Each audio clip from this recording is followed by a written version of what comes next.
agora inicia com um podcast multidisciplinar sobre o agronegócio. Serão 2 gravações por mês, com duração média de 1 hora.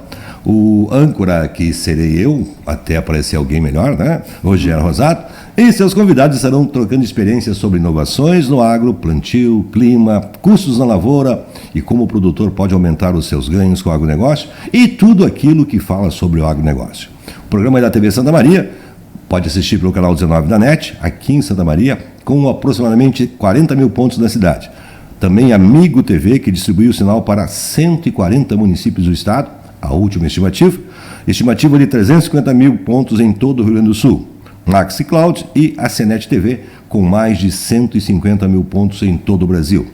Também pode acessar pelo YouTube da TV Santa Maria, @SM Produtora, com 3.200 inscritos, o Facebook da TV Santa Maria, @TV Santa Maria, com 16 mil seguidores, e o Instagram da TV Santa Maria, @TV Santa Maria, com 3 mil seguidores, e com certeza, no meu Facebook, no meu Instagram pessoal, e todos os convidados estarão distribuindo esse programa. A apresentação é minha, Rogério Rosado, a direção do André Trevisan, coordenação da Thaís Trevisan, diretora de negócios a Giovana Felice, o coordenador técnico de televisão, o Ademir Lima, o cara que deixa a gente mais lindo ainda, né? No meu caso é quase impossível.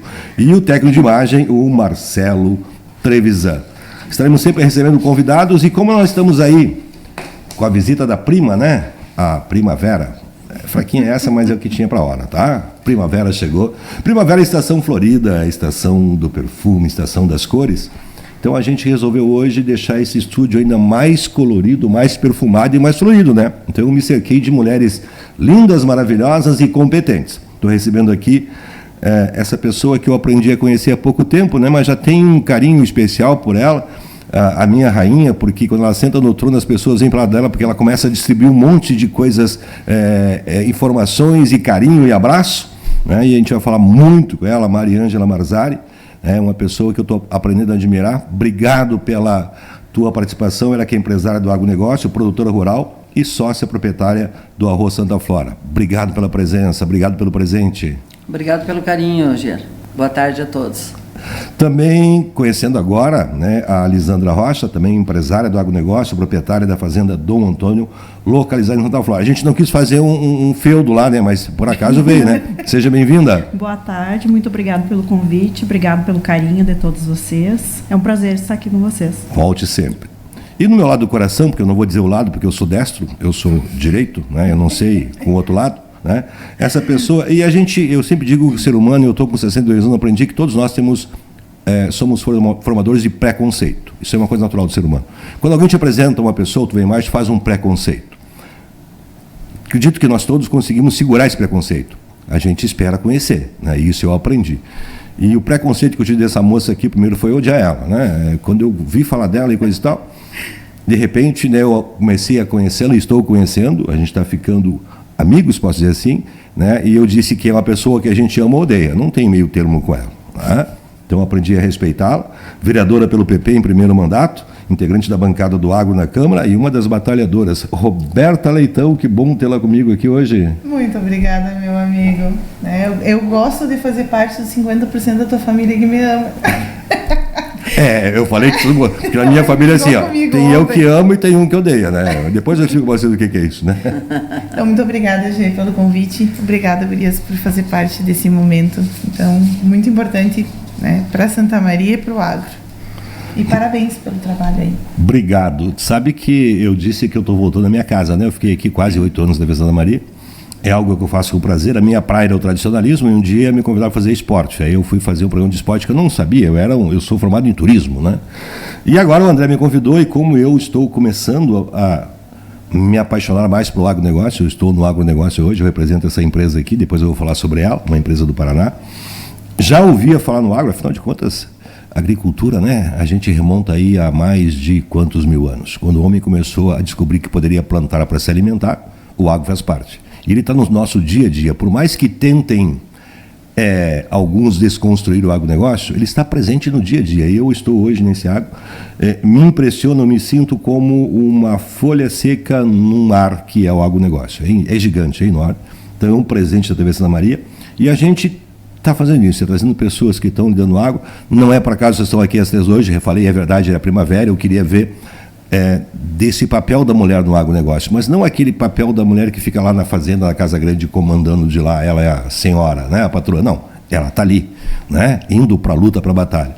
Por isso convidei vocês, e eu começo com essa minha rainha, né, eu quero saber um pouquinho dessa história, né, Maria Ângela, de ser a herdeira de uma marca famosa, de uma família famosa, né, ser filha, né, ser empresária, ser esposa, ser mãe. E eu me lembro de uma coisa que tu falou um dia lá, quando nós estávamos naquele movimento lá, né? Tu me disse bem assim, não sei se tu lembra. Estou vindo de fora agora e eu me sinto feliz. Poder trabalhar com meus irmãos e nos darmos bem. Isso me ficou assim, marcado, né?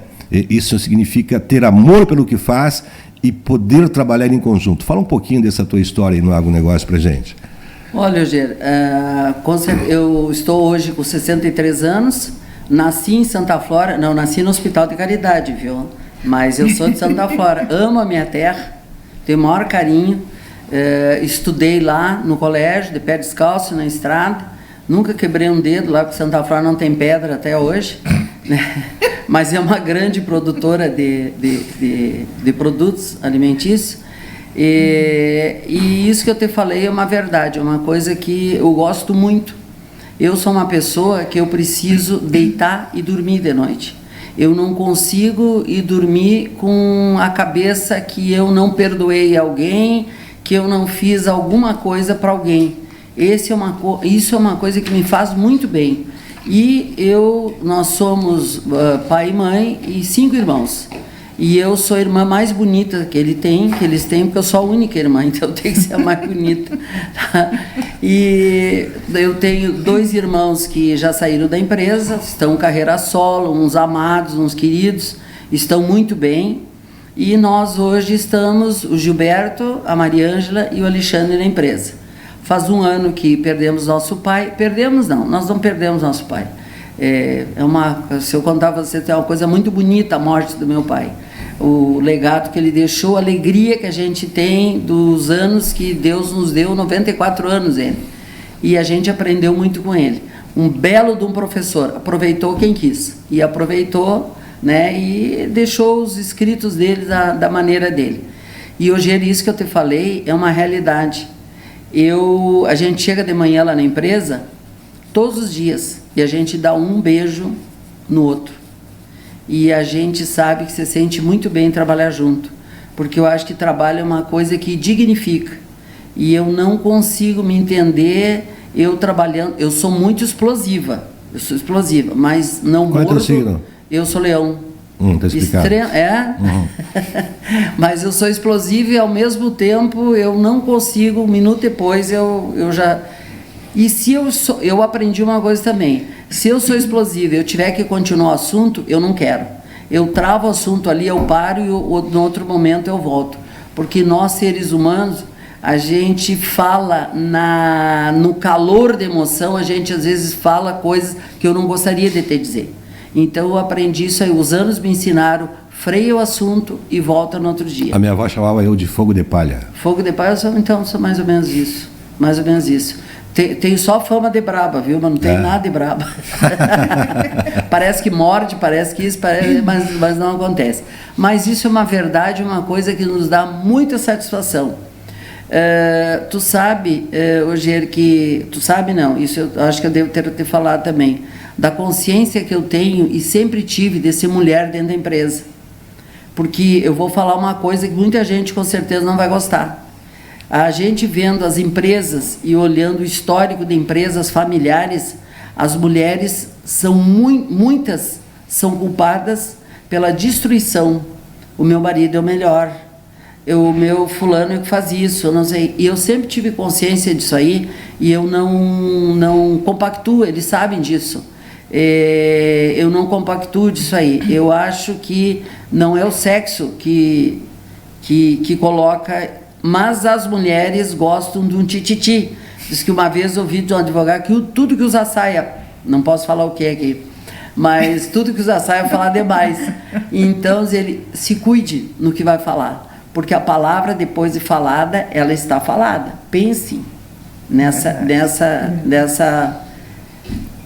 nesse ditadinho. Então, eu acho o seguinte, que as mulheres têm que se cuidar dentro da empresa, elas têm que serem uniões e não desuniões. Então, eu tendo consciência disso aí, meu marido trabalhou lá um bom tempo como financeiro, a minha cunhada trabalha lá, a Carmen da logística. Hoje nós temos a Laurinha, a Marina, que está entrando na empresa, temos a Laurinha, que também está entrando na empresa. Então, a gente procura passar para elas esse significado do cuidado que a gente tem que ter isso foi minha mãe que ensinou. Minha filha te dá o respeito. Eu fazem 63 anos que eu devo ser muito feia, muito desagradável, ninguém até hoje, eu tenho assim uma liberdade total com o funcionário, com os irmãos, nunca tive problema. Viajei o Brasil com vendas e é uma coisa assim que me deixa muito feliz, que eu aprendi a ouvir minha mãe também. Então, respeito meu pai, respeito minha mãe, respeito meus irmãos, e a gente tem um conceito de família dentro da empresa.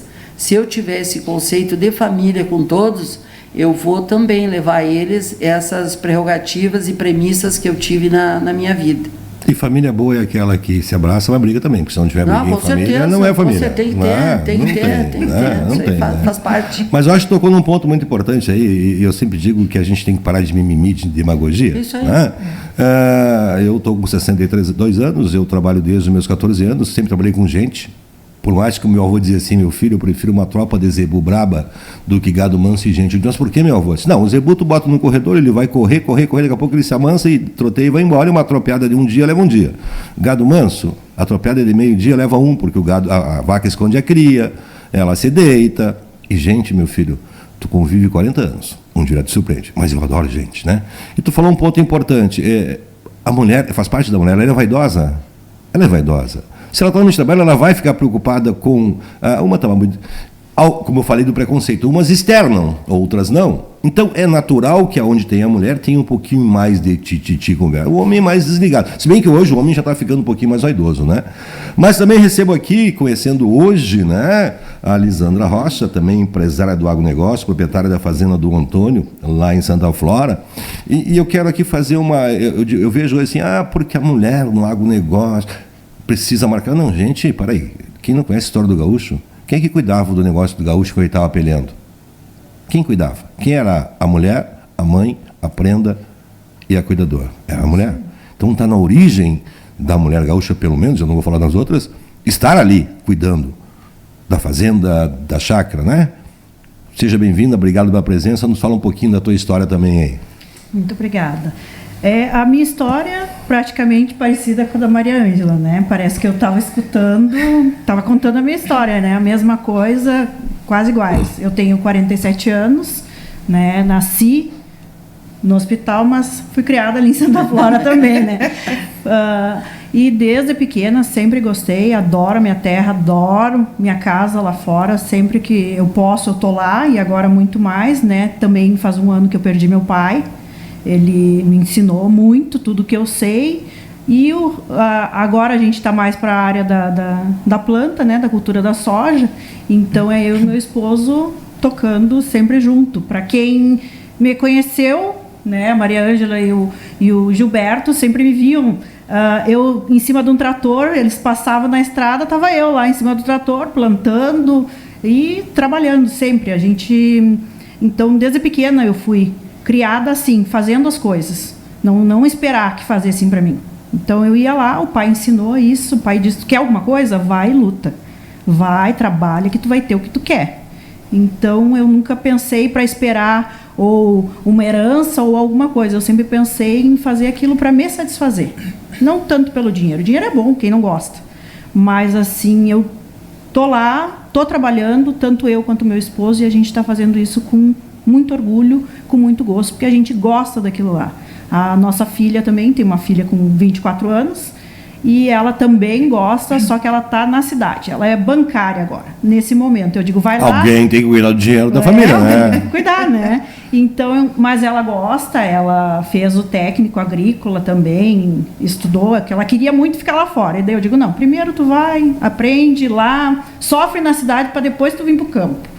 Porque vir aqui ganhar tudo de mão beijada não adianta. Então vai lá, sofre um pouquinho para depois tu vir para casa. Então ela está feliz do que ela faz também. E nós estamos lá, tocando lá fora a nossa parte, né? Toda, que nem do outro, né? O agro, né? Que move o mundo, né? A gente está lá trabalhando para alimentar vocês aqui na cidade, né? Tá certo. Isso chama-se, o que tu e a Maria vivem, tradição, né, gente? É. Tradição, passar. Passar de geração para geração. É o legado, É ensinar, né? É que eu digo, eu sou um tradicionalista. Eu sou um cara tradicional. Até aceito a contemporaneidade de algumas coisas, mas o que é tradição é tradição. Eu não pareço conservador, eu sou conservador, viu? Falando em conservador, eu estou recebendo aí do meu lado aqui, do coração, essa moça, que ela chegou chegando, né? Ela chegou chegando. Por isso que eu disse que quando o primeiro contato que eu tive sobre Roberta Leitão, eu odiei, né? Quem é essa mulher que vem aí, quer puxar de relha, coisa e tal, né? Não, e tem uma historinha que eu vou contar para vocês, assim, que foi, e aquelas coisas que acontecem por acaso, né? Eu fui candidato a vereador, todo mundo sabe disso, né? E a Roberta também era. E ela é da mesma vila onde mora o meu sogro, pertinho, né? Na Vila Rossato. E a minha cunhada, com o meu concunhado, mora na frente dela. Aí um dia eu cheguei lá e tinha uma faixa dela na grade do meu concunhado. Aquilo me magoou profundamente, até eu entender o porquê. Né? Até eu entender o porquê. Né? Eu digo, a gente leva um tempo, né? Então era essa a primeira imagem que tinha. Daí bastou a gente conversar alguns dias, a gente ter algumas brigas juntas, né? Esse dia ela me botou numa fria, ela me chamou lá para uma sessão e a gente vai ter que falar. Eu digo, vamos lá, temos que ir, vamos, né? E como eu disse, na minha família tem metade que ama e metade que odeia. Roberta Leitão, que prazer tê-la aqui, essa vereadora que está chegando aí, mas marcando o território e brigando muito pelo agronegócio. É isso aí. Então, Gê, mais uma vez, muito obrigada. A minha história é muito parecida com a das gurias também. Só que, claro, depois de um certo tempo eu migrei para a cidade, né? Mas eu também sou neta de produtor rural. Meu pai é agrônomo, meus dois avós eram produtores rurais. Um trabalhava mais com a pecuária em Santiago, eu sou santiaguense, nasci ali, né? E o outro, o meu avô paterno era de Caciqui, daí era uma pequena propriedade, então era uma chácara, né? Mais produção familiar mesmo. Meu pai foi leiteiro quando era criança, depois acabou fazendo técnico agrícola, na época aqui já na Universidade Federal, e depois fez agronomia, aqui foi agrônomo da matéria a vida inteira. Então, assim, as pessoas acham que eu sou muito urbana, mas não, a gente traz isso de casa, é tradição, é conservadorismo, é ver tudo aquilo, reconhecer, valorizar tudo aquilo que dá certo e que nos traz até o ponto em que nós estamos, porque é isso, né? É valorizar os ensinamentos da família. Todo mundo pensa assim, muito patricinha da cidade, nada, curava bicheira de ovelha para fora e fazia tudo, porque para fora não tem isso, a gente não se cria recebendo tudo na mão, tem que fazer, tem que ir lá, tem que ajudar, tem que fazer, é assim que funciona. E a vida do campo não é uma... Hoje está mais tranquilo, mas antigamente eu me criei até os 15 anos, não tinha luz para lá fora, Santiago não era tão perto, né, nem Caciqui, não tinha banheiro, era patente, hoje tu vai falar... A velha casinha, né? A velha casinha. As pessoas não sabem o que é isso, pinico, e as crianças que tinham que virar os pinicos, né? Roberta, nem net, nem internet, nem caminhonete. Exatamente. Então hoje evoluímos, graças a Deus, no agro, né? Mas eu faço essa defesa com muita honra, com muito orgulho e com muito senso de responsabilidade. Porque se eu estou hoje como vereadora em Santa Maria, se eu ocupo um lugar no parlamento, se eu ocupo um lugar na política, é também para fazer essa defesa, né? Que é exatamente isso. Se o campo não produz, a cidade não come. Eu falo isso. Ontem eu tive uma peleia bárbara na tribuna exatamente sobre isso, sabe? Então, assim, se o campo não produzir, a cidade não vai ter o que comer, vão comer capim, né?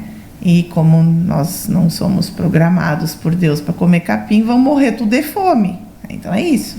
Então, assim, E aí, claro, né? Estamos enfrentando umas brigas boas dentro da Câmara. Como diz a Maria Ângela, a gente também tem valores familiares, valores muito fortes que a gente traz para essa vivência, e que eu penso que se eu estou ali, é meu dever defender e lutar por isso. Não tive a sorte de ter irmão, sou filha única e sinto muita falta disso, enfim. Mas casei com uma pessoa fantástica, né, que me ajuda muito nisso, que compartilha desses mesmos sentimentos. Então, é isso. Né? A minha história é bem parecida, só que num certo momento eu acabei migrando, né? Vim para cá estudar com 14 anos para fazer faculdade. Fiz Direito, me formei em Direito. Aí minha mãe era professora estadual, meu pai de mater. E aí acabei ingressando na área docente também, lecionei por algum tempo. Sou advogada e agora estou vereadora, né? Acho que dizem que eu sou a mais briguenta da Câmara. Há controvérsias, não é bem assim, né? Gente, realmente, acho que nós todos temos uma história parecida. Eu nasci em Santa Maria, eu vim pela uma parteira, viu? Irmã Alice, lá na Casa de Saúde, né? Aliás, encontrei ela há pouco tempo, ela aqui em Vale Vênus, estava lá onde tem a Casa das Irmãs lá, estava velhinha ainda, mas a irmã Alice, famosa parteira, que trouxe milhares de crianças, né? Eu nasci lá pela uma parteira. Mas eu com 2 anos ia para a fronteira, porque o meu avô, né, tinha 4 irmãos, um não casou porque uma cobra mordeu ele morreu cego lá com 80 anos. E o meu tio Acacito era capataz de fazenda e tinha um campinho lá no Guaço Boi, né, lá onde começou o Alegrete, tinha 14 filhos, né? Eram 8 mulheres e 6 homens, né? Daquela época que tinha assim. E eu fui lá com 2 anos, né? Eu sou daquela época que a gente, para deitar na cama, tinha que tomar banho bem tomado, porque aqueles lençóis eram quarados com anil. Gente, aquilo era branquinho. Aquelas mesas da cozinha comprida, aquilo era esfregado com esfregão de aço para ficar limpinha, né? Então eu tive essa paixão pelo campo, né? Morei 15 anos, 17 anos em Manuel Viana, uma cidade essencialmente agropecuária, onde eu tomei contato com isso, né? Onde eu aprendi a andar a cavalo de verdade, a laçar em rodeio, né? Onde eu tive contato com o agro. Algumas pessoas, tu tem que estar aqui, tu está numa cidade agropastoril, e eu fui começar a estudar isso. E hoje entrei nesse ramo, através dessa empresa, e a gente começa a ver os desafios que tem o agronegócio, né? Eu vi uma entrevista do Mânica, que é o diretor da Cotrijal, dos macro-preços que tem antes da Expo Direto, e tentar apertar ele, né? Mas o Brasil tem que cuidar, porque de repente começa o Brasil a fazer algumas coisas erradas e as pessoas vão boicotar o Brasil. Dizem assim, o país que boicotar o Brasil morre de fome. E o dia que nós brasileiros, eu falo só do agronegócio, formos unidos, pensarmos igual, e a gente aumentar um pouquinho a nossa produção, que a gente hoje planta 20%, e fica com essa frescura aí, e a gente se cuida mais, o mundo vem de joelhos aqui, porque nós temos uma maior riqueza que é o arroz com feijão, né? E eu pergunto, qual é o desafio, Maria Ângela, nesse momento, que a gente está vivendo uma incerteza política, uma incerteza econômica, né? Tivemos problema de clima, a gente vem de uma seca, tem uma mudança climática agora, tivemos aí uma das maiores enchentes dos últimos 100 anos no Rio Grande do Sul, com cheias, né? Além do clima, que eu sei que o agricultor tem que botar a semente na terra e ficar olhando e torcendo para que chova na hora certa, que faça sol na hora certa. Que desafios o agro está enfrentando hoje nesse momento tão delicado, não só do Brasil, porque a gente tem um problema aqui, mas é um problema mundial. Digamos assim que é um jogo de dominó, né? Um jogo de xadrez. Oger e gurias, nós consideramos o seguinte: hoje o grande desafio é tu aceitar e abrir as portas para novas tecnologias, né? As novas tecnologias e aceitar esse povo jovem que tem vindo. Há pouco eu estava aqui falando com o Valnei Beltrame, o Valnei, mas porque tu vê hoje a tecnologia, não sei o que, esse Valnei, eu aprendi uma coisa seguinte: muitas vezes a gente sabe o que quer, mas eu não sei fazer. Então, por exemplo, lá na empresa, eu sempre digo assim, eu chego lá para o pessoal, às vezes, eu quero isso, mas eu não sei fazer, mas eu sei o que eu quero, então eu preciso, digamos assim, como a Lisandra lá fora e a minha sobrinha que está lá nas lavouras, eu não sei operar máquina, e a Laurinha lá, olha, tem que aprender para saber regular, para saber como trabalha, não é que ela tem que operar. Se ela for sentar hoje, uma pessoa sentar em cima de 3 coletadeiras, não pode. Mas tem que saber operar esta tecnologia. Hoje os implementos e máquinas, tanto a indústria, né, o mais parado ainda que tem, o mais calmo ainda que tem é a pecuária. Mas a indústria do arroz e a agricultura, ela vem num avanço de informática gigante. E então as empresas hoje, nós temos que nos adaptar. A Maria Ângela com 63, o Gilberto, meu irmão, tem 65, o Alexandre tem 50, todos nós temos filhos, e o que a gente tem que fazer? Graças a Deus que Jesus ensina, né? Graças a Deus, justamente. Então a gente cita lá na empresa o seguinte: qual é o nosso desafio hoje? É a gente fazer esse cruzamento da nossa experiência com a jovialidade, a tecnologia. Então, digamos assim, houve uma evolução muito grande num curto espaço de tempo, muito grande, e nossa geração tem que se adaptar a isso aí. O Brasil, como tu disseste, é um potencial gigante. A gente que viaja pelo Brasil, meu Deus do céu, isso aqui é o paraíso do mundo. Mas tem um detalhe. O Ogier é fazendeiro? Não, o Ogier não é fazendeiro. Por exemplo, nós que somos católicos, a gente entendeu o seguinte: Deus disse, eu vou te dar a terra, Ogier tu tem que cuidar, e um dia tu vai me devolver. Então é este o ciclo da vida. Nós, na verdade, não somos donos de nada. Nós estamos aqui, nós recebemos um presente de Deus, recebemos dons de Deus, o que é de cuidar da terra, Ele que vai cuidar da terra, e tem inúmeros dons. E então a gente tem o seguinte: tu tem que pegar este teu dom, frutificar. Essa é a nossa parte católica. Se eu não estiver fazendo isso, eu entendo que nós estamos pecando, porque, como diz Elisandra, nós temos que produzir alimentos. Qual é a nossa obrigação? Nós poderíamos ter uma hortinha lá no fundo de casa. Eu não tenho que ter hortinha. Alguém está trabalhando para mim, eu tenho que pegar a minha parte e trabalhar para o outro, produzir alguma coisa para o outro. É isso que nós da empresa Marzari acreditamos. Então, hoje, eu acho que o grande desafio é este cruzamento tecnológico, pessoal, de passar. Eu não quero morrer atrás de uma mesa, do escritório, achando que eu sou dona, que eu sou... A gente tem que ter a sensibilidade de conseguir passar para as futuras gerações isso aí. Nós, lá na empresa, colocamos algumas premissas lá para quem está entrando. Estamos muito felizes com o nosso pessoal lá trabalhando. Temos pessoas maravilhosas, colegas maravilhosos. Antes eu falei para vocês que a gente se sente uma grande família. Isso é uma verdade. Semana passada, não, terça-feira agora, nós estávamos lá em Santa Flora, eu, a Marina e o Gilberto, fazendo a devolutiva. Os funcionários lá todos têm desempenho, modelos de desempenho, eles têm a avaliação deles, tem a avaliação da gerência, depois a gente avalia os gerentes, conversa com eles, dá uma devolutiva, o feedback das avaliações. Eu fico muito feliz quando eu estou lá. Quando diz eu sou feliz em Santa Flora, eu acho que eu vou morar lá e lá na frente do engenho ainda, porque eu converso o tempo inteiro lá. E daí alguns funcionários, eles me colocaram assim na saída da reunião: Mariângela, que coisa boa, quanta coisa a gente trocou na vida, mas assim, ó, com um sorriso vem te dizer, nenhum vem te dizer forçado, eu sou obrigado a trabalhar aqui. E a gente coloca o seguinte: máquinas tu compra, certo? E computadores, compra e troca, né? Troca. E as pessoas, como tu disseste, as pessoas, a gente tem que trabalhar, tem que se entender. E as melhores horas do dia nós passamos no trabalho. E se esse trabalho for ruim, vai ser ruim para mim, vai ser ruim para os colegas. Então, cada vez mais a gente entende que esse ambiente de trabalho, ele tem que ser agradável, ele tem que ser discutido, ele tem que ser trabalhado. O Gilberto, meu irmão, ele tem um ditado: por pior que seja o assunto, tem que ser tratado. Aí tem que resolver na família, nos negócios, com os colegas. A gente tem, mas calma, aquilo que eu digo assim, o leãozinho, esse que tu falaste, né, que de leão, o leãozinho tem que aprender a não ser leão nessas horas.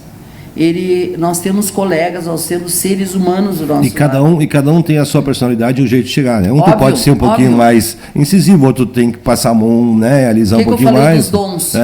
Cada um tem um dom, a gente tem que ir alocando cada um para poder se entender. Tu falou uma coisa muito importante que um cara me ensinou, um gigante de 2 metros de altura, que Deus o tenha. E você me dizia assim: pai, as pessoas são importantes. Isso. As pessoas são importantes. Com certeza. Né? E falando em pessoas, e eu sei que ela fala de um monte, mas eu sou obrigado aqui também a ser o cara que coordena, né? Porque daqui a pouco bate aqui, né?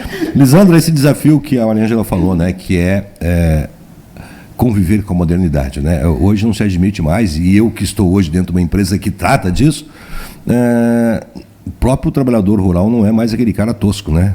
Ele é um cara que, para subir uma máquina com a coitada dele, tem que entender um pouquinho de informática, porque é tudo informatizado. Esse dia eu entrei numa de umas, credo, o que é isso aqui? Num pulverizador hoje, esses modernos aí, a empresa que vende para ti, de lá ela está monitorando se tu está fazendo da maneira correta. Se está usando da maneira correta, até para ela se prevenir também de ter, né? E tu que sobe para cima, tu diz, eu vou para cima do trator, eu faço o trabalho, né? Como é que tu convive com isso lá na tua propriedade? A gente não para de se atualizar nunca, né? Isso aí é uma atualização constante. E a nossa empresa é pequena, né? Eu tenho 2 colaboradores e eu e meu esposo, né? Então, a gente vai para cima e tem que estar sempre correndo atrás da máquina e em ter mais conhecimento, né? Porque hoje tu não para. Hoje, além do pulverizador, tanto eu quanto meu esposo, a gente tem que saber. Não é ir lá e operar, que nem a Maria Ângela disse, né? Mas saber como funciona. Que se precisa, eu vou. Né? Mas se não precisa, eu fico em casa. Com certeza. Né? Adoro. Mas daí eu fico naquela do vai e vem pra lá e pra cá, né? Eu sou o vai e vem hoje. Eu não tô mais em cima do trator direto. Mas se precisa, eu vou. Eu sei fazer tudo. Eu acompanho, a gente faz curso toda hora. Tá. Agora mesmo, faz o que? Uns 2 meses a gente fez a carteira para piloto de drone. Porque agora tem que ter, né? Há 3 anos atrás, falar assim, drone, o pessoal enlouquecia. O drone faz parte da lavoura. Faz parte. O GPS, há anos atrás, ninguém imaginava o GPS. Hoje não tem como fazer uma lavoura sem o GPS. Não. Né? Não, eu me lembro quando nós começamos, nós temos... Não tenho tanto que nem a Maria Ângela, mas eu disse assim, quando eu e meu esposo começamos há 18 anos atrás a plantar a primeira lavoura, não tinha GPS, tudo era muito caro, né? E nós recém estava começando, daí ele dizia assim, como é que nós vamos deixar reto, né? Meu marido é um alemão, tu diz que não pode ficar reto. O meu também. Né? Então é complicado. Daí ele diz assim, como é que nós vamos deixar reto? alemã. Olha para aquela árvore lá adiante, segura a direção do trator e vai. Tava mais ou menos, né? Aí no outro ano eu disse, pode dar jeito no GPS, pode dar jeito num piloto, porque não tem condições de ficar olhando para a árvore e querer que fique reto. Depois tu vai me dizer assim, vou passar veneno, que jeito, né? Que jeito que eu vou vir aqui passar alguma coisa na lavoura, tá as linhas todas tortas. Então eu digo, não, então vamos dar jeito, vamos começar a melhorar, e desde então a gente está sempre melhorando. Até porque hoje o agronegócio, o desafio grande é aumentar a produção e diminuir custos. É isso que a gente fala hoje, né? E sem falar no clima, porque o clima não é nosso. O clima não é algo que a gente não... Então, tem que investir em tecnologia, né? Escolher a melhor semente possível. Tu falou em usar produtos. A gente sabe que a gente só iria com uma lavoura sem produto nenhum, mas a gente sabe que a realidade não é essa, né? O próprio mundo... Eu vi uma notícia agora, na época da Covid. Eu sou muito curioso, eu trabalhei com indústria farmacêutica, que existe 30 nonanilhões de vírus no mundo. Eu digo, 30 o quê? Nonanilhões. Tem mais vírus no mundo, no universo, do que estrelas no céu. De que é isso, gente?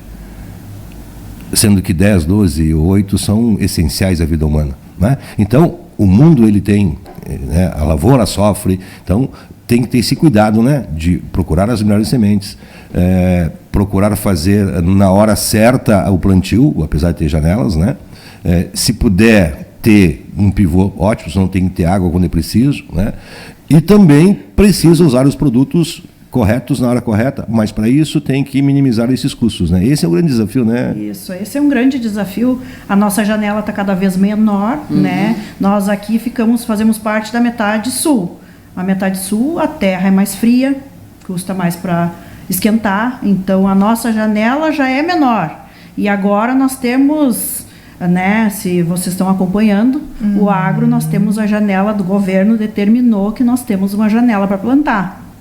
Eu não entendi isso, né? E menor depois ainda. a gente... E menor ainda, né? Nós temos 120 dias para plantar. Imagina. Ou seja, até o dia 28 de janeiro, nós temos que estar com tudo plantado.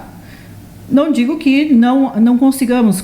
É fácil fazer, mas se o tempo ajudar, porque é a loteria, né? Esse ano está chovendo, o ano passado era seca. Então, são os dois extremos que nós temos aqui. Aí, vamos conseguir nesses 120 dias plantar? Nós aqui da metade sul, nós não temos safrinha. Isso é uma coisa que não faz parte para nós, porque não dá tempo. Que nem eu disse, a terra nossa aqui é muito fria.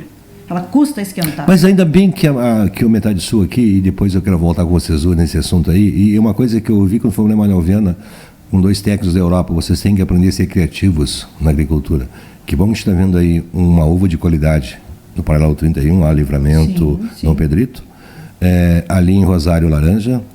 Caçapava aproveitou os seus morros aqui que estavam ociosos com oliveira de ótima qualidade. A nossa picanha entrando lá em Santa Flora, entrando aqui, está diversificando, porque teve uma época que era só arroz, depois soja, né? Gado extensivo. E isso é outro desafio que tem. E nesse desafio eu vou botar a parte política agora, né? Minha vereadora, ela que tem essa ligação com o agro, ela tem uma ligação com o nosso senador Reis, que é um agro, né? E nós estamos aí discutindo agora no Brasil o tal de marco temporal. Um nome pomposo, lindo, né? Maravilhoso, né? Sim. Mas eu tenho certeza que pouca gente sabe realmente o que é esse marco temporal. Tenta esmiuçar para a gente um pouquinho o que é esse marco temporal que causa tanta dor de cabeça nos agricultores, né? E nós, né? Se nós tivermos minimamente juízo, nós deveríamos estar preocupados com isso. Por isso que eu quero que tu dê uma explicadinha para a gente aí. Porque, então vamos lá. Assim, uma análise muito primária, beabá para as pessoas entenderem. O que é o marco temporal, né? Quando a Constituição de 1988, que ontem fez 35 anos, foi promulgada, existiam algumas terras que já eram demarcadas como terras indígenas e algumas que estavam em processos de demarcação. Tá. O artigo 67 do Ato das Disposições Transitórias da Constituição fala claramente que, em 5 anos, todas as terras que seriam consideradas indígenas no Brasil, elas estariam demarcadas. E o que fosse demarcado até 1993 era terra indígena, e o que não fosse demarcado não era terra indígena, pronto, acabou. Isso é marco temporal. Então, um marco no tempo, na história do Brasil, reconhecido juridicamente na Constituição de 88 pela Constituinte, para dizer, bom, esse tanto de terra era terra indígena e o resto é terra apropriável, e muitas já estavam nas mãos de proprietários rurais por centenas de anos, que é o caso, muitos casos que a gente tem aqui no Rio Grande do Sul e em Santa Catarina. E aí, qual é o grande problema disso? Aí, algumas correntes políticas mais vinculadas à esquerda começaram num trabalho de dizer não, os povos originários, porque não é mais índio, né? Deus o livre, eu chamo de índio na Câmara, olha, cai o céu na minha cabeça. Então, assim, os povos originários, ou os índios, são donos de tudo, são donos da terra, são proprietários, estranhamente, das terras mais férteis do Brasil e mais ricas em minérios, mas, tudo bem. E então a gente precisa redemarcar, e aí começaram a entrar na justiça e, como é uma questão constitucional, foi parar nas mãos do STF. Muito bem. E aí a gente tem um voto brilhante do então ministro Carlos Aires Brito, sobre a Raposa Serra do Sol, dizendo que tem 19 condicionantes para algo ser considerado terra indígena. Dentro daquele marco temporal, dentro de 5 de outubro de 1988, mais 5 anos. Até 5 de outubro de 1993, fechou, esse era o marco temporal. E agora o que nós tivemos, então, que é realmente muito preocupante? Uma reversão do entendimento da Suprema Corte, do STF, dizendo que não existe mais esse marco temporal, que a gente pode ter uma demarcação hoje de terras indígenas, um reconhecimento hoje de terras indígenas. E por que isso é muito preocupante? Primeiro, porque o STF rasgando o próprio entendimento do STF e a Constituição Federal, que eles juram proteger, e fazer a integração dela. Por quê? Porque a própria Constituição fala em propriedade privada como um direito fundamental do Brasil. Então, a propriedade privada, ainda que ela tenha que corresponder à sua função social, que é o que a Maria Ângela disse, que nós católicos acreditamos nisso, que eu não posso ter a terra simplesmente para fazer grilagem ou para acumular riqueza que eu tenho que produzir, ok? Mas ela é minha. Ela foi comprada por mim, foi herdada por mim, é fruto do trabalho de uma vida inteira de pessoas, e essas terras agora estão sendo estudadas e serem entregues para os índios, porque eles são os donos originários das terras. Mas daí, hoje, e gurias, né? Aí a gente precisa pedir desculpa, entregar tudo e ver se Portugal nos recebe de volta, ou a Espanha, ou seja lá de onde viemos, eu que tenho um sanguezinho bem forte alemão aí, porque misericórdia. E aí, o grande problema disso é o quê? Que, na verdade, isso é uma forma do governo expropriar a terra produtiva, expropriar a terra dos produtores. Porque a terra não é do índio, a terra é do governo. Quando eu digo que a terra é indígena... A terra é do povo, porque se o governo é do povo... É babom, mas é tu que está administrando isso? É tu que vai definir quem é que vai explorar minério? Não, não sou eu nem tu, é o governo, entendeu? Então, o que é público é do povo. Não menos, né? Isso que deveria ser, né? O que é público é de quem administra, no caso, o governo, né? Então, assim, ó, é um absurdo que o STF tenha feito isso dessa forma, neste momento, porque fere direito adquirido, fere propriedade privada, que é um direito, os dois direitos fundamentais, essenciais da nossa Constituição, estão lá no artigo 5º da Constituição Federal, são cláusulas pétreas, não pode mudar. E, sobretudo, né, porque é exatamente isso, é uma forma de expropriar a propriedade privada, a terra.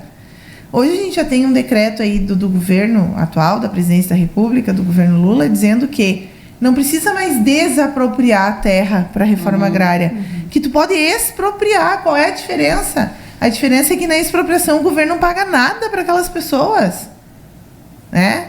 Esse foi um passo antes da derrocada, da derrubada do marco temporal. Primeiro veio essa decisão, não, a gente não precisa desapropriar. Na desapropriação tem que comprovar que é improdutiva, tu tem que ressarcir o produtor, tu tem que pagar para ele, para o proprietário, né? Não, agora tu pode expropriar. Se a terra não estiver cumprindo a sua função social, tu pode expropriar. Muito mais fácil agora para dizer que as terras são dos índios, vai ser tudo expropriado. Mas então vamos pedir desculpa, vamos voltar para Portugal, para Espanha, para França, para Alemanha, sei lá para onde, para Holanda, e vamos deixar o Brasil para os índios. Só que eu disse, a minha briga ontem na Câmara foi por isso. E aí quem defende uma aberração dessa vai comer capim?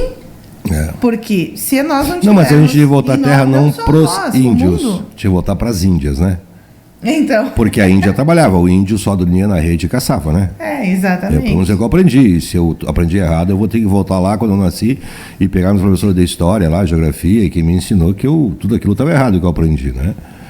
E eu gostava de um cara chamado Enéas, ele dizia já há mais de 30 anos, vocês não estão preocupados com as nossas matas. Se tivessem, era só replantar de vocês aí.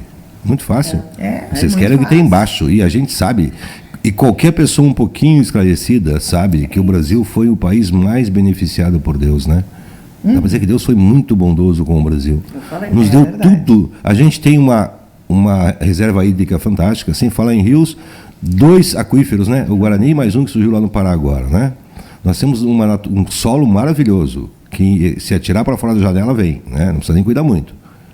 Claro, a gente tem problema aqui, depois a gente vai falar do nosso pelo duro aqui da fronteira, e eu posso falar porque eu sou pelo duro, vocês têm uma origem mais italiana, alemã, eu sou pelo duro, puro, né? E a gente tem o problema do pelo duro aqui da fronteira. A gente tem um sol que nos atinge aí durante todo o ano. A gente tem chuva dentro daquilo que a gente precisa, a gente não tem uma área deserta, a não ser que o São João aqui perto do Alegrete, que é uma uso da terra, né? A gente não aprendeu uma coisa que chama-se amor a essa pátria, né? O dia que a gente aprendeu a valorizar, e eu volto a quando eu comecei a fazer cerimonial, gente, e eu via os filmes americanos, tudo que era filme tinha bandeira americana. Eu digo, mas que porcaria. Até que eu digo assim, para eles têm uma certeza. O que é o 4 de julho nos Estados Unidos? Não importa quem está no governo, se democrata ou republicano, né?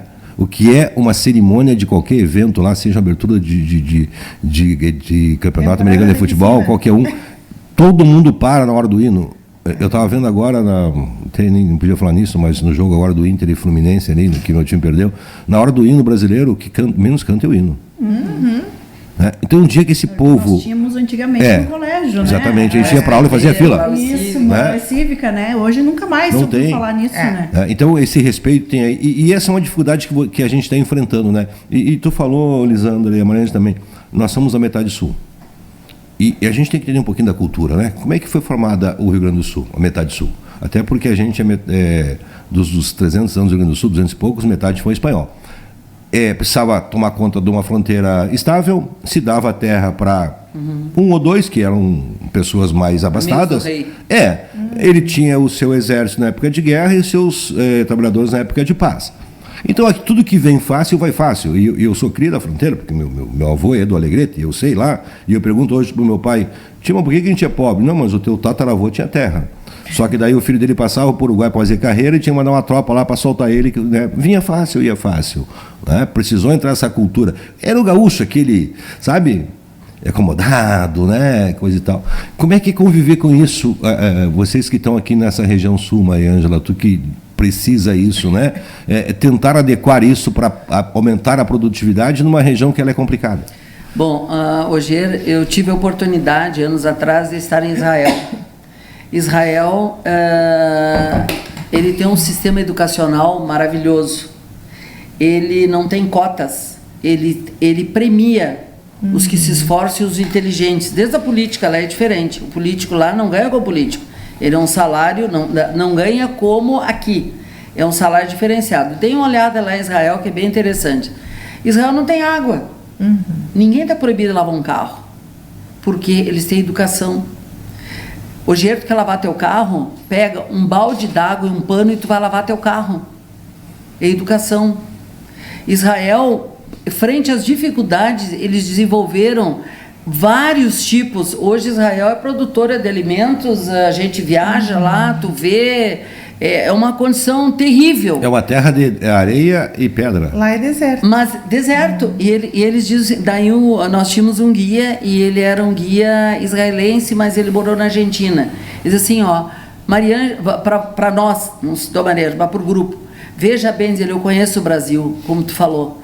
O Brasil tem neve, tem maremoto, tem terremoto, tem o quê? Ele tem só maravilhas. Ele chegava a sorrir. Ele tem maravilhas. E nós, eu acho, vai chegar um dia que a gente vai ter que aprender a olhar. Por exemplo, eu agora estou indo, em seguida estou indo para o Mato Grosso de novo, eu entro lá no Mato Grosso, que nada que não tem cerca. Aquele 100 quilômetros de lavoura, não sei quantos quilômetros de lavoura, e tu vai ver, meu Deus do céu, Deus é muito brasileiro. Né? E qual era a pergunta? Eu fui desviar o assunto. Não, esse desafio de produzir numa região onde realmente a agricultura ela era mais pecuária aqui, na realidade. Né? Rogério, eu vou começar assim. A quarta colônia aqui de imigração, os italianos ali tinham lá 9, 10, 11, 12 filhos. Quando eles estavam ali, um ajudava o outro e aquela família sustentava. Chegou uma época que o italiano teve que começar, um casou, outro casou e tiveram que começar a sair. A primeira vez que eu fui entender o mapa do Rio Grande do Sul foi quando nós fomos investigar o equipamento que nós estávamos comprando, e aí nós pedimos para essa empresa Casa do Desenho de Porto Alegre, nós pedimos quem adquiriu esses aparelhos. E a Casa do Desenho nos deu uma lista de nomes, só tinha um Silva e tinha lá 100 e poucos italianos. Sabe, era oriundo, aí que tu vai cair a ficha, tudo oriundo aqui da quarta colônia. Os sobrenomes eram todos. O meu pai começou, ele era de Dona Francisca, tinha uma colônia de terra, saiu de lá por causa das enchentes do Jacuí, veja bem, 1927, 28, tinha tanta poluição lá? Não tinha, mas já tinha enchente do Jacuí. Meu avô plantava arroz, perdeu 2 safras, o arroz todo empalvado, você sabe o que é empalvado, estava ali empalvado, a enchente veio, levou tudo. Então meu pai um dia chegou à conclusão seguinte, mas é só as enchentes que são culpadas ou é a natureza que dá uma reviravolta de vez em quando? Então isso aí faz a gente se reportar lá o tempo, né? E aí o que aconteceu? Meu avô vendeu lá e veio para Santa Flora, porque Santa Flora estava sendo demarcada, era uma grande fazenda, não sei se Elisandro, eu conheço o mapa de Santa Flora, da origem dele, era um fazendeiro, ele estava endividado e ele começou a vender, demarcou pequenas colônias e grandes colônias. O meu avô na época veio para Santa Flora, comprou uma colônia de terra e ele tinha que plantar feijão. Para plantar feijão não tinha adubo e meu avô tinha que desmatar. Meu avô, meu pai, meus tios, desmatar para plantar feijão. Essa foi uma etapa. Aí um dia, eu estava num consultório, tu diz que eu falo demais, né? Não é? E falo mesmo. Um dia eu estava no consultório e estava lendo uma revista lá, um guru americano. Não era guru, ele era uma pessoa que dava conselho para os investidores. Perguntaram para ele, você está com 90 e poucos anos, e tu lá nas tuas expectativas, tu diz que no ano de 1900, não sei o que, a população já estaria passando fome. Onde foi que tu errou? E essa pessoa disse o seguinte, sabe onde eu errei? Eu não contei com a mecanização, eu não contei com o anticoncepcional. Essas coisas foram o que inverteu a curva. Esses italianos que tinham esse desespero para sair da colônia, porque eles eram muitos, começou a reduzir. Então ele tinha uma curva, uma pirâmide, que de repente a pirâmide virou. E agora, eu te digo, quando eu estava no colégio, também diz assim, ó, no ano de 1900, antes do ano 2000, o mundo já estaria brigando pelo petróleo. Nós estamos brigando pelo petróleo? Não, porque o ser humano, quando tu é pressionado, tu pensa. O ser humano, o que aconteceu com as guerras? Isso a gente seguido faz comentários lá entre nós, reuniões e tal. Porque agora, todas as guerras, elas vieram, infelizmente, ela veio, mas para mexer com o ser humano. Muitas coisas foram desenvolvidas. Olha a guerra da Rússia lá agora. O Brasil vai acabar porque o fertilizante tem que vir de lá, porque... Descobriram outras formas, já estão descobrindo. O ser humano pensa. Nós, seres humanos acomodados, nós nos tornamos burros. O ser humano foi feito para pensar. E aí que eu entro no índio lá, meter no índio lá. Agora não tem índio se formando isso, aquilo, aquele outro. Por que ele é burro? Por que ele precisa da terra de graça? Exato. Entendeu? O índio não quer mais ser o gaúga, Maria. Pois é. O índio quer plantar soja. E como tu falaste da metade sul, o meu pai levava sorte. Primeiro ele começou com carroça, com carreta, com um caminhãozinho, e o pai descobriu um comércio e levar arroz para Bagé. E levava. Era Irmãos Marzari, compra e venda de produtos coloniais.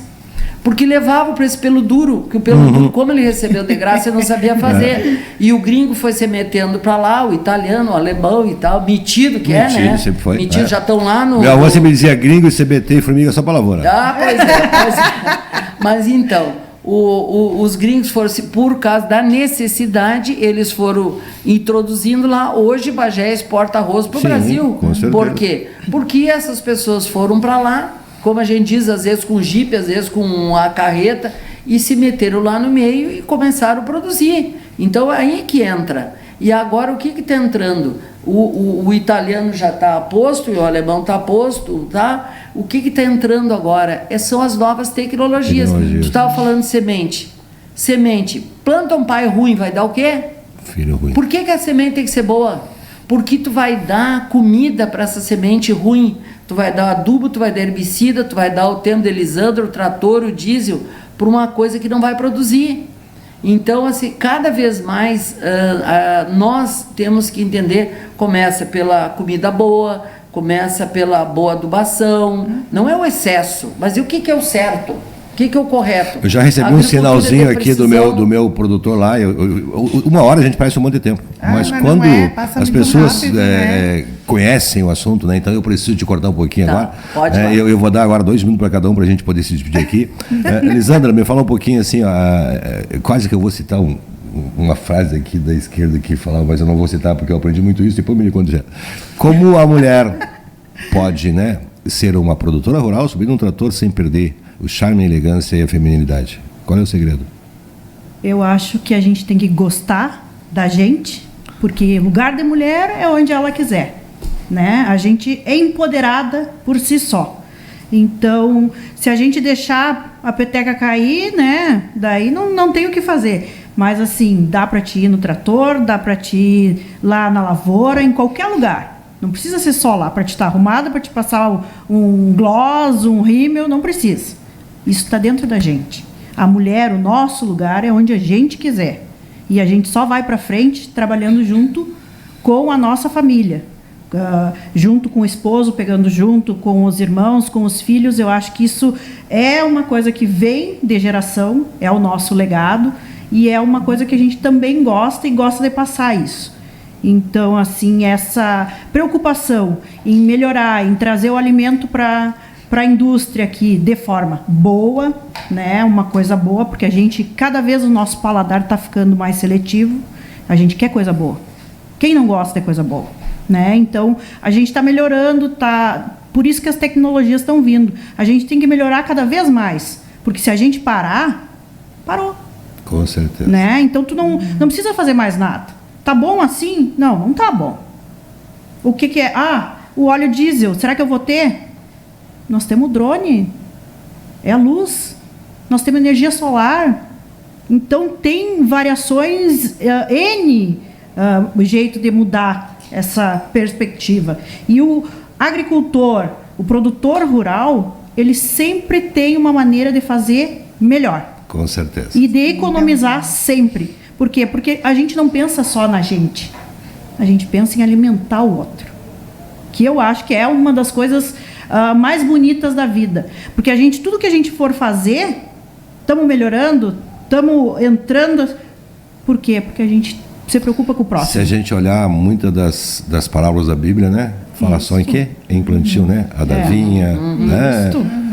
Do grão de mostarda. Minha vereadora, querida, nos conta um pouquinho aí, rapidinho, desse teu novo desafio aí. Está na metade do mandato, quase no final do mandato, né? Sim. Mas tem ainda mais um ano e pouco aí, né? Quais são as próximas brigas que vem aí? Né? Não só, né, no setor do agro, né? Mas no setor de defender essa coisa chamada liberdade à vida, né? Esse é um assunto que um dia nós vamos falar sobre isso ainda, né? E principalmente o direito de a gente viver e ter a nossa propriedade. Bom, Gê, eu me sinto uma pessoa muito abençoada por estar como vereadora, por poder todos os dias fazer um enfrentamento necessário, não apenas no agro. Uma coisa que a gente não falou, e aí eu já deixo aí uma pauta para os teus próximos programas, a questão da irrigação. Porque hoje nós temos chuva varrer e essa chuva está indo toda para o Oceano Atlântico. Ela está indo toda para o mar, ela está se perdendo. Então, ou a gente se pensa na reservação de água, ou a gente não tem, né, o que fazer. E então fica aí uma pauta. Eu me sinto muito grata, muito abençoada, luto muito pela nossa liberdade, porque sem liberdade nós não somos. Deus nos fez livres. E estar próximos a Cristo e viver isso é o que nos dá uma liberdade plena. E é por isso que eu luto, pela defesa da vida, da liberdade, da fé, do exercício da nossa fé, da propriedade, da família, do bem, do trabalho. É isso, essa é a Roberta Leitão conservadora, né? Desejo a todo mundo, a todos nós aqui, bênçãos de Deus e que a gente possa seguir nessa luta sempre. Amém. Meu coisa que eu queria ali, enquanto a Maria Ângela dá, já que ela falou bastante, agora dá o teu despedido aí, minha rainha. Eu não vou falar bastante, vou dizer muito obrigada.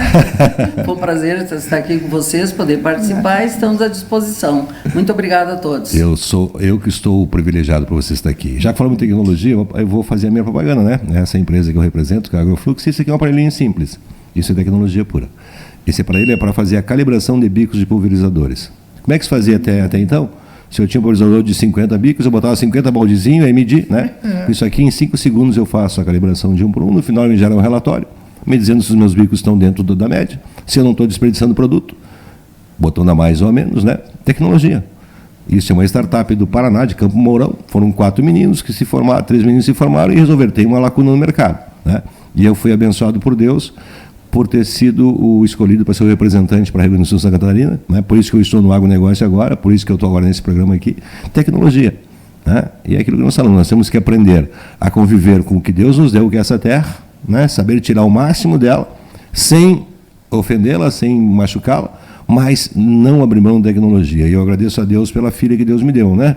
Porque a Jéssica é minha parceira, né? Inclusive ela está no agro agora, né? Porque o marido é engenheiro agrônomo, ela é advogado do agro, inclusive está em Cruz Alta. O Vinícius era da mãe, o Vinícius ele era cuidar de pessoas, né? Educação física, e a Jéssica é minha parceira até hoje, né? E está chegando o Francisco aí. Por que Francisco? Porque Francisco é um nome forte, tem a ver com agro, né? Então tá aí. Tá certo? Aí tá aqui o Fluxim, tá certo, gente? Meninas, muito obrigado pela presença de vocês aí, que Deus abençoe vocês todas, que a gente possa continuar convivendo e conversando, né? É um privilégio que eu tenho te conhecer, Maria Ângela, minha amiga Roberta, que eu odiei e hoje amo. Isandra, seja bem-vinda, que eu possa fazer parte também do teu círculo de amizade, conta sempre com a gente aí, né?